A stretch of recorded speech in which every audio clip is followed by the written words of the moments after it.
वर्ग 5वीच्या सर्व विद्यार्थी मित्रांचं मनापासून स्वागत. आजच्या क्लासमध्ये आपण निवारा ते गाव आणि वसाहती या महत्वाच्या धड्याला अभ्यासणार आहोत. बघा, आपण पाहिलेलं आहे की जो आपला अश्मयुगातील मानव आहे तो हळूहळू जगणं शिकतोय आणि निवाऱ्यापर्यंत तो पोहोचलेला आहे.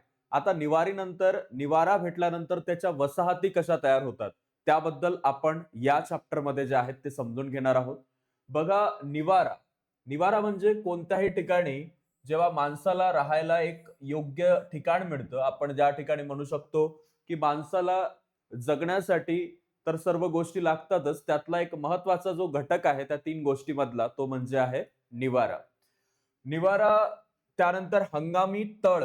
आता बघा, आपल्या संपूर्ण सृष्टीमध्ये 3 प्रकारचे ऋतू महत्वाचे आहेत. एक आहे हिवाळा, दुसरा उन्हाळा आणि तिसरा पावसाळा.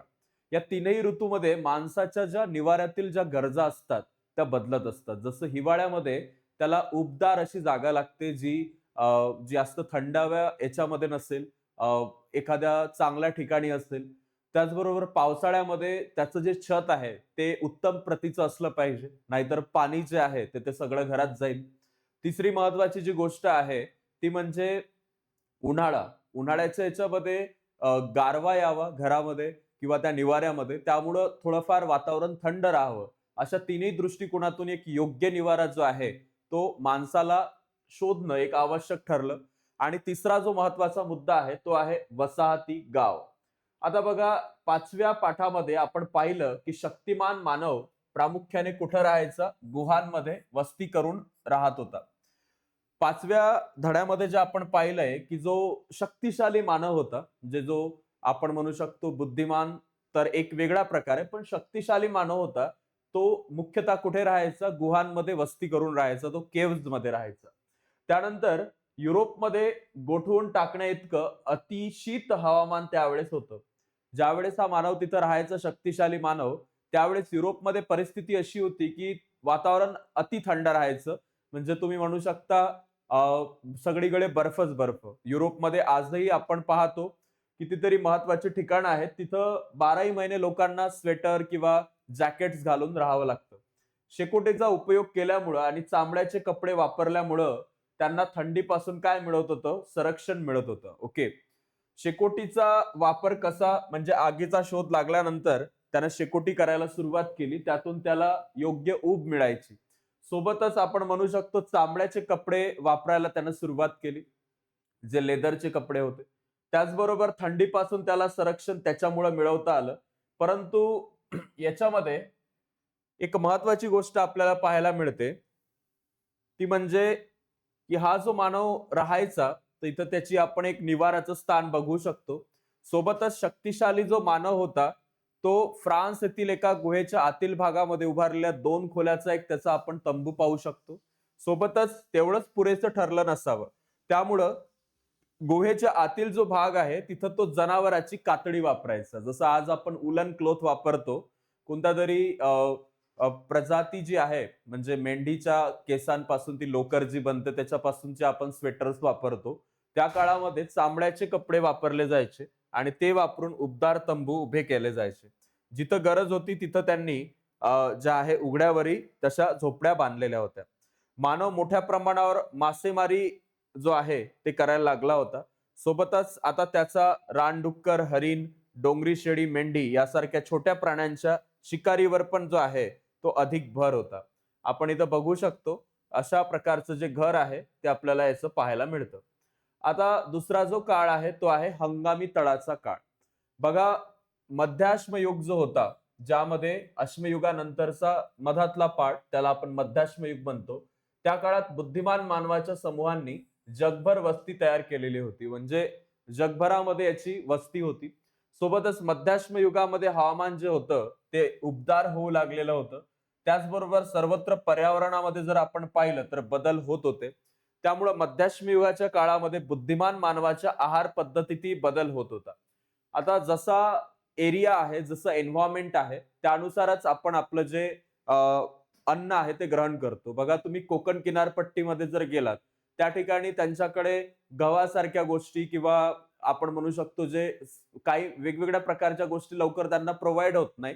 जंगलातील ज्या गोष्टी असतात, सोबतच समुद्र आहे, तर मासेमारी सारखा जो व्यवसाय आहे तो जास्त प्रमाणात चालतो. भात आणि मासे या दोन पिकांचं जास्त उत्पादन होत असल्यामुळं कोकणातील जे किनारपट्टीच्या भागात राहणारे महत्वाचे लोक आहेत, ते कशाचं ग्रहण करतात, तर ते या ठिकाणी आपल्याला भात आणि माशाचं ग्रहण करताना दिसतात. फार मोठ्या प्रमाणावर झालेल्या शिकार आणि पर्यावरणातले जे काही बदल आहे, त्यामुळे मध्याश्मी युगात मॅमथ सारखे महाकाय प्राणी नष्ट होऊ लागले होते. पर्यावरणामध्ये, एन्व्हायरमेंटमध्ये एवढे चेंजेस आले ड्रास्टिकली, की त्यामुळं आपल्याला इथं दिसतं, की मॅमथ म्हणजे हत्तीचा जो एक प्रकार होता मोठा, तर तो नष्ट व्हायला लागलेला होता.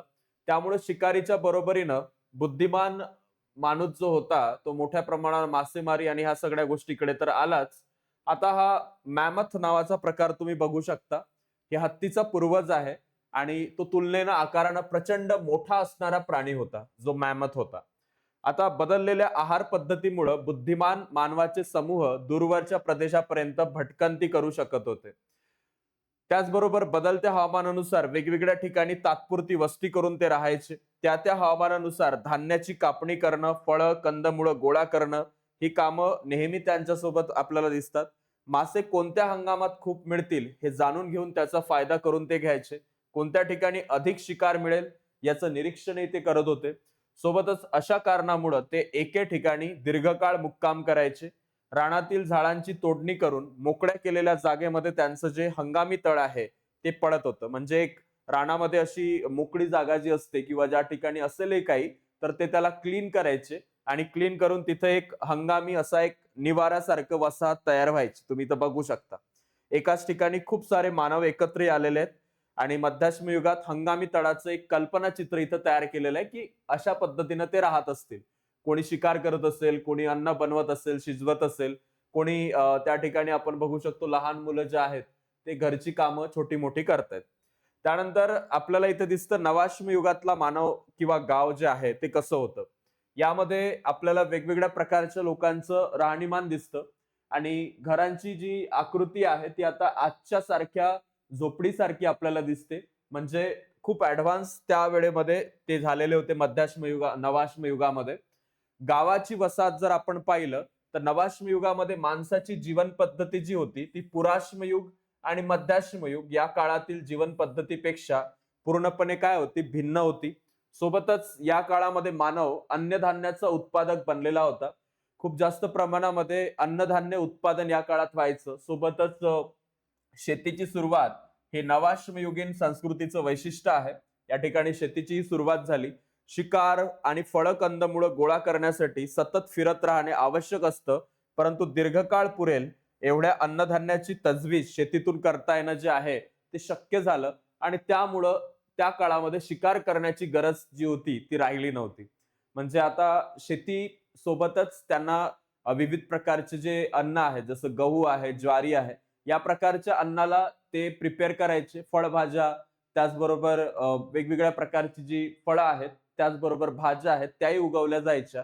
त्यामुळं शिकारच करायची असं राहिलं नव्हतं. आता त्यामुळं जे आहे शिकारीचं प्रमाण माणसाचं त्यावेळेस कमी झालं आणि तो शेतीसारख्या महत्त्वाच्या विषयांकडे जो आहे तो वळला.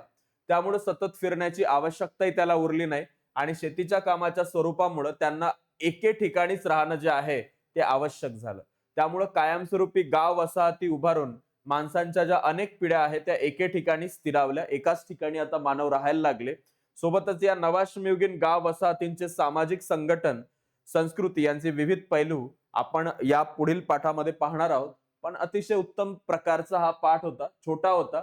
पण याच्यामध्ये आपल्याला माणूस प्रत्येक युगामध्ये कसा राहिला, तो अश्मयुगात कसा राहायचा जेव्हा त्याला काहीच माहिती नव्हतं. मध्याश्म युगामध्ये कसे त्यानं स्वतःला निवारा शोधण्यासाठी प्रयत्न केले आणि नवाश्म युगामध्ये एक प्रकारच्या शेतीसारख्या व्यवसायासोबत शिकारीकडे कल कमी देता शेतीसारख्या व्यवसायात तो गुंतला आणि महत्वाच्या राहणीमानामध्ये त्याचा बदल दिसला.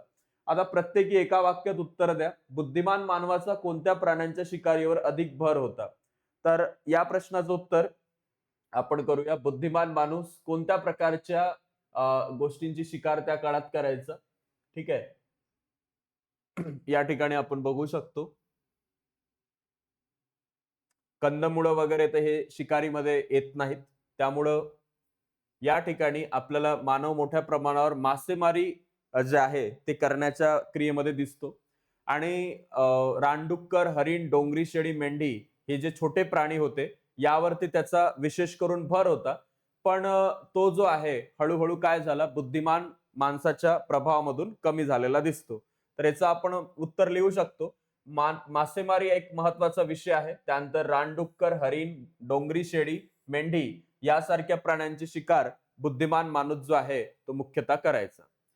त्यानंतर आपण इथं बघू शकतो नवाश्म युगातील संस्कृतीचं वैशिष्ट्य कोणकोणतं आहे. तर या संस्कृतीमध्ये आपल्याला विविध पैलू दिसतात की गाव वसाहतींचं सामाजिक संघटन झालेलं होतं. लोक एकत्रित यायला त्यांनी सुरुवात केली होती.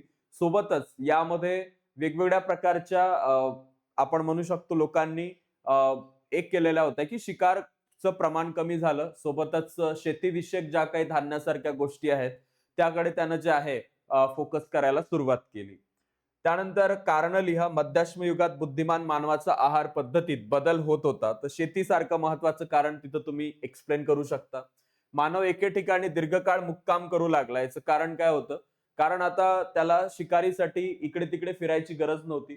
त्यानं एका ठिकाणी जरी राहून शेती केली आणि छोटी मोठी जरी शिकार केली तर त्यासाठी त्याला दूर द्यायची गरज नव्हती. त्याने एक निवासस्थान जे आहे ते ठरवलं आणि ह्या सगळ्या गोष्टी आपल्याला त्याच्यात पाहायला मिळतात. आणि याच्यात अजूनही अशा काही क्रिया आहेत जसं आपण बघू शकतो. ही गोष्ट तुम्हाला माहिती आहे का की पृथ्वीवरती हिमयुग आणि आंतर हिमयुग असे कालखंड आलटून पालटून येत असतात. एकतर हिमयुग येतं नाहीतर आंतर हिमयुग येतं. हिमयुगामध्ये पृथ्वीचा बहुतांश जो पृष्ठभाग आहे तो बर्फानं आच्छादलेला असतो आणि हवामान जे आहे ते अतिशीत असतं, अति थंड असतं, शुष्क पण कधी कधी असतं, म्हणजे आपण म्हणू शकतो कोरड्या प्रकारचं. समुद्रामध्ये पाण्याची पातळी खूप खाली गेलेली असते. एवढं जास्त ते हवामान जे आहे ते कसं असतं, कोरडं असतं. पाण्याचा खूप मोठा हिस्सा जो आहे तो बर्फामध्ये रूपांतरित झालेला आपल्याला दिसतो. आंतर हिमयुग म्हणजे दोन हिमयुगांच्या मधला कालखंड असतो आणि आंतर हिमयुगामध्ये पृथ्वीच्या पृष्ठभागावर बर्फ मोठ्या प्रमाणावर वितळतो. समुद्रातील पाण्याची वाफ पातळी उंचावते. हवामान तुलनेनं उबदार आणि आर्द्र असतं. ज्या काळामध्ये पृथ्वीवर काही प्रदेशात हिमयुग होतं त्याच काळात आशिया, आफ्रिका या कालखंडाच्या काही प्रदेशामध्ये खूप मोठ्या प्रमाणावर पाऊस पडायचा. इतरत्र आंतर हिमयुग आशिया, आफ्रिका खंडातील प्रदेशामध्ये पावसाचं प्रमाण कमी झालेलं दिसतं. कुशल मानवाच्या काळामध्ये साधारण 25 लाख वर्षापूर्वी हवामान अतिशीत आणि शुष्क होऊ लागलेलं होतं. आजच्या काळापासून आपण मागे गेलो असता 18 लाख वर्ष ते 11,000 वर्ष या दरम्यानच्या कालावधीत हिमयुग आणि आंतर हिमयुग अशा 4 प्रमुख आवर्त होऊ लागली. पुराश्मयुग, मध्याश्मयुग या टप्प्यातील मानवी संस्कृतीचा जो इतिहास आहे याच काळात घडला आणि सुमारे 11,000 वर्षापूर्वी शेवटच्या आवर्तात हिमयुग संपून आंतर हिमयुगाची सुरुवात झालेली होती. हवामान उबदार होतं आणि आर्द्र होतं. आर्द्र म्हणजे आपण त्याला काय म्हणतो, मॉइश्चर हवामानामध्ये होता आणि त्या काळामध्ये शेतीची आणि नवाश्म युगाची सुरुवातही झालेली होती.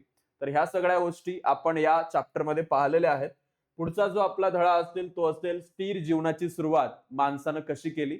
तर या ठिकाणी आपण या धड्यामध्ये इथं थांबतोय. याच्यावर तुमचे जर काही प्रश्न असतील तर ते कमेंट बॉक्समध्ये तुम्ही नक्की विचारा. थँक्यू.